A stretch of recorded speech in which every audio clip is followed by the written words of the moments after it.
While the whole Muslim Ummah is celebrating Eid al-Fitr, the Muslims of Indian illegally occupied Jammu and Kashmir continue to endure India's strict military siege and violent coordinated search operations by its troops in the nook and corner of the territory on the Muslim festival today. The occupation authorities today imposed strict restrictions by deploying troops and police personnel in strength in every part of the territory to prevent people from offering Eid prayers at main mosques and Eidgahs, including historic Eidgah and Jammu Masjid Srinagar. The occupation authorities continue to keep senior APHC leader Mirwais Umar Farooq under house detention and did not allow him to lead Eid prayers in the Jammu Masjid.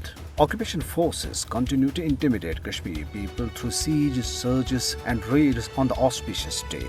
Forces arrested 3 Kashmiri youth from Sopore town of North Kashmir during nocturnal raids. Earlier, 3 youth were arrested from Srinagar and Budgam districts. However, despite tyrannical tactics employed by India, Kashmiris, by observing Eid with Pakistan, showcased their love for it and reiterated their national commitment to continue the struggle till the long-cherished goal of freedom is achieved. Even in Doda area of Jammu region, Pakistan flag was hoisted and its national anthem was played at a Jammu Masjid after Eid prayers. Meanwhile, protests and heavy stone pelting was reported from some areas including Islamabad town. The protesters raised slogans demanding free Kashmir. Clashes were going on between the protesters and Indian forces till the last reports came in. On the other hand, pro-freedom pamphlets and posters were also distributed in Srinagar and several parts of the valley on Eid al-Fitr, appealing people to support the Kashmiris' right to self-determination movement. The Prime Minister of Azad Jammu and Kashmir, Sardar Tanveer Ilyas,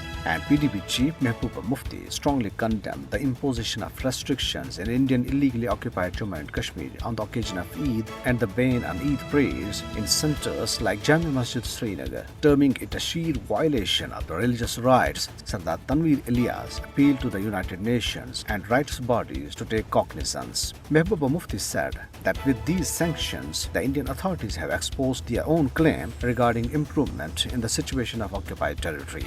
She deplored that Muslims faced an unprecedented onslaught by the Modi regime in India and occupied Jammu and Kashmir during entire holy month of Ramadan. On the other hand, a report compiled by Kashmir Media Service on the occasion of the World Press Freedom Day today said occupied Jammu and Kashmir is one of the most dangerous places for the world where people associated with the press and media are performing their professional duties in the most difficult circumstances. The report said 19 journalists have been confirmed killed while performing their duties during the ongoing Kashmir liberation struggle since 1989. It pointed out that the journalists face manhandling, abduction, murder attempts, and death threats by Indian troops almost routinely.